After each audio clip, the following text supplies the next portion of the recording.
Models में would का प्रयोग देखिए। सबसे पहले तो ये समझ लीजिए कि वुड जो है ये विल का पास्ट टेंस होता है ना। पास्ट में यदि यूज करना हो तो विल को वुड, विल की जगह वुड करेंगे, विल शैल की जगह।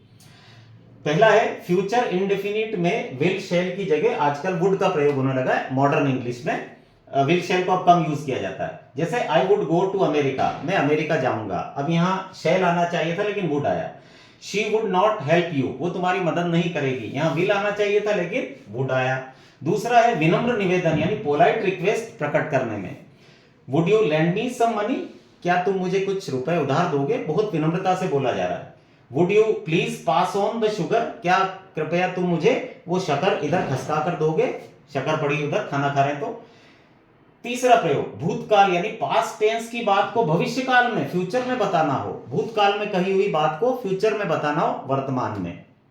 यानी आपने कोई चीज भूतकाल में कही थी और उसको फ्यूचर के लिए कहा था, लेकिन आज उसकी बात कर रहे हैं प्रेजेंट में, वर्तमान में। तो पास्ट टेंस की बात को फ्यूचर में आपको करना है पूरा, लेकिन उसको प्रेजेंट में बोल रहे हैं आज, कि मैंने पहले ऐसा कहा था कि मैं वैसा करूंगा, लेकिन आज बात कर रहे हैं। तब इसका प्रयोग कैसे किया जाता है, भूतकाल की बात को भविष्य काल में बताने के लिए। जैसे ही सेड, उसने कहा था, that he would lend me his car, कि वो मुझे अपनी कार उधार देगा, फ्यूचर में देगा, भूतकाल में कहा था। और she promised me that she would come, उसने मुझसे वादा किया था कि वो आएगी, वादा किया था भूतकाल में यानी पास्ट टेंस में, और आएगी फ्यूचर में कहा था, लेकिन आज उसकी बात की जा रही है प्रेजेंट में। तो ये इस प्रकार से इसका वुड का प्रयोग किया जाता है। ठीक है, थैंक यू।